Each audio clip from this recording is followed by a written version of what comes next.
Hey everybody, this is True Disciple bringing you another StarCraft 2 commentary, and today I'm bringing you Game 2 of a best of 3 from the MLG tournament in Dallas, and this is Nadagast, who is spawning in, we're here on Lost Temple. Nadagast is spawning as the Red Terran here in the southernmost location on Lost Temple, and we have ReSpOnSe spawning as the Blue Protoss on the easternmost location here on Lost Temple.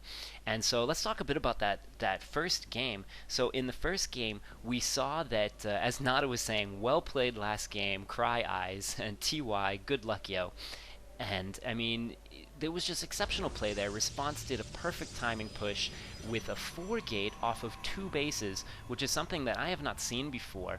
Nada was even taken aback by it, as he mentioned in the game. He said, you know, did you have 6 gates? And he didn't. He just had the 4 gates and was able to pull off an impressive push with perfect timing. I think that if he had been delayed for about a minute of game time longer, Nadagast would have been able to maybe pull ahead with once he had 5 barracks up, as it looked like he was going for that heavy bio build.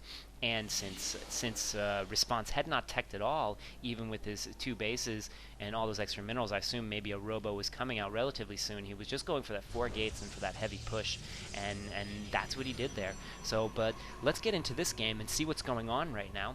We see that ReSpOnSe has just thrown down his gate on probably about 30. Yep, that was about a 13 gate right there, maybe even a 40. No, definitely a 13 gate. And we see that Nadagast has thrown down his racks at 12. So pretty standard play for the moment from both players. We see a scouting SCV out, and they are spawning in the closest possible locations on the map, and they're going to scout each other right away, of course, as this is the natural direction to scout in. And here we see that the probe for ReSpOnSe is getting into Nadagast's base, and he's going to try to do a little harassment on this probe, but unable to, as Nada has smartly brought up his extra SCV. And this is very smart, although I don't feel that this is a good idea, having two SCVs to chase him. He needs to pull one back. There he goes, pulls one back. There's no problem wasting one SCV to chase a probe around and see what's going on. And keep in mind that you don't even have to micro it unless they're microing to attack back. So Nada pulling out his first Marine. He's going to try to deal with this. Oh, and the gas steal. ReSpOnSe is stealing the gas from Nada, and I've said it before many times that I love this technique. I love doing this to Terrans myself, whether I be Zerg or Protoss. I mean, it is effective against pretty much any race, but I've said it before, and I do believe that it's more effective against Terran than any other race, as they need that early gas. If they plan on doing any kind of build that includes Medivacs, Vikings, any of those heavy gas units that they always use, especially against Protoss, if you go Colossus or anything like that. So let's bring up the production tab while I'm jibber jabbering and see what's going on there. We see a Robo Bay is going down, so definitely we got a different build here. We got, well, 1 gate straight into Robo, no warp gate being researched. So this is a very interesting build. I don't think I've seen quite a build like this before. I'm wondering if he's going for that early observer or what exactly the deal is. He is definitely extremely vulnerable to an early push here, but maybe he's hoping that after that last fight that Nada will keep back to his base and will kind of turtle it up for a little bit, try to get some expansion, try to get some economy. But I don't know. I think that Nada is going to see this. He does have his delayed Reaper again. He seems to really like this delayed Reaper, which I think is a pretty effective strategy for Terrans. You get that one Reaper, you keep him out, you send him into the back of the player's base, especially on a map like Lost Temple, where you have so much room to jump in and out of the enemy base, and he can jump right in here and see what's going on. ReSpOnSe finally throwing down a second gateway here, and I gotta say that I don't know that I like this play from ReSpOnSe right here. This is definitely a very risky move, and he is getting that 1 sentry to help wall off this, and this was the one thing that will be able to save him, although I think I would have liked if he had gotten this earlier, although maybe, yeah, I guess he was expecting the Reaper from Nada, but now Nada has got in here. He sees that there is a Robo Bay up. He sees that there is only 1 gateway up at the moment, so he knows that now is the time to push, and he knows that he definitely has the upper hand at this moment in time, and so I should expect a push coming pretty soon from Nada. And Nada has a more heavy Marine army than Marauders, and he is, look at this, he is from his building with the tech lab. He's getting the stim, and he has concussive shell research, but he is not building marauders anymore. He even built a marine from this barracks, as he definitely saw, and look at 2 more racks going down, and he is throwing down his expansion as well, and it looks like he's going to make a push here. And I got to say that this Immortal, it's going to be great against those marauders, but it will do absolutely nothing to these marines.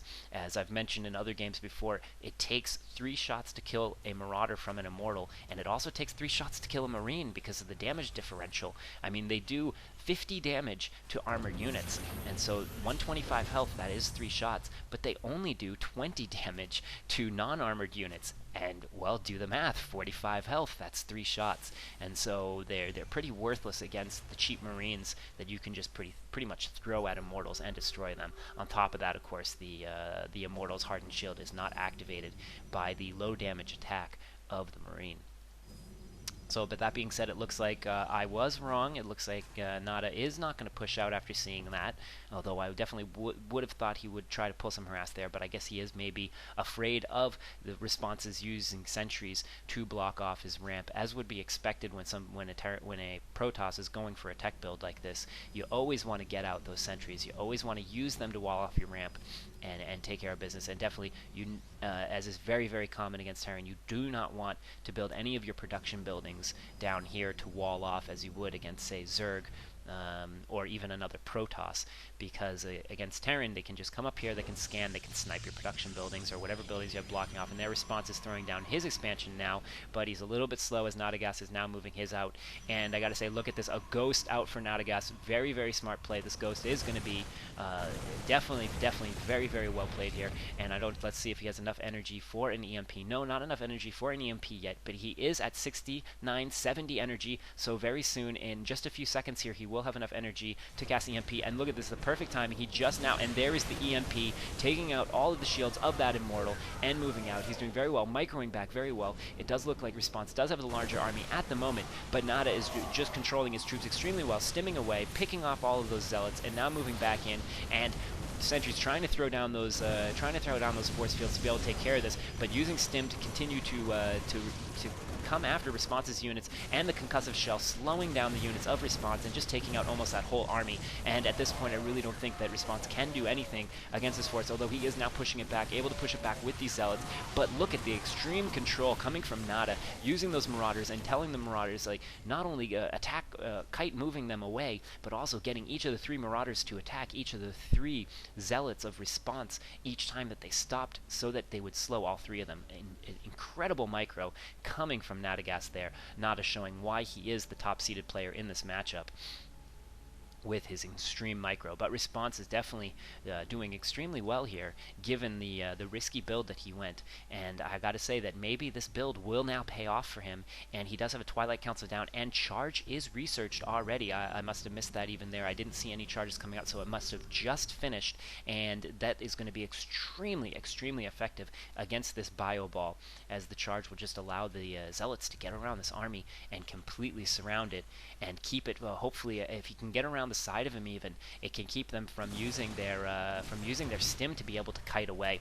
And we see that Nada is throwing down a bunker here. He wants to defend this Xel'Naga Watchtower. This Xel'Naga Watchtower is extremely important in this matchup with these spawn locations, as no ground force can get by without a drop over the cliff here, or without a drop around the edge here without being seen, as this is the only way out. And here we see that Nada is pressuring into ReSpOnSe's front door, and he drops down an EMP, getting rid of all of the energy of those sentries, so no force fields will be available. And Nada very smartly kiting back from those very powerful zealots. He doesn't want to get hit by those zealots. Those zealots will chew through his army. The zealots able to take out a few marauders and a couple of marines.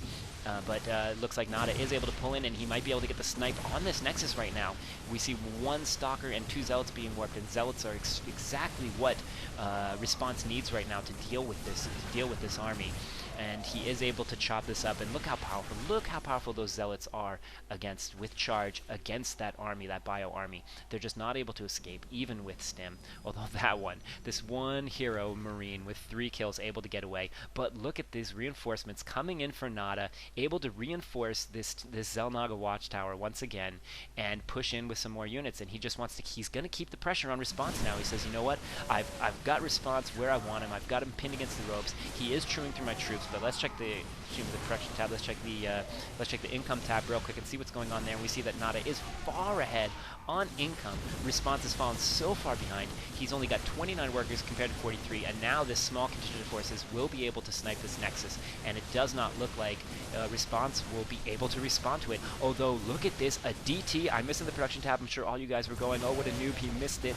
But look at this ReSpOnSe coming out with a DT, able to chop up some of these units, and I don't think that Nada has no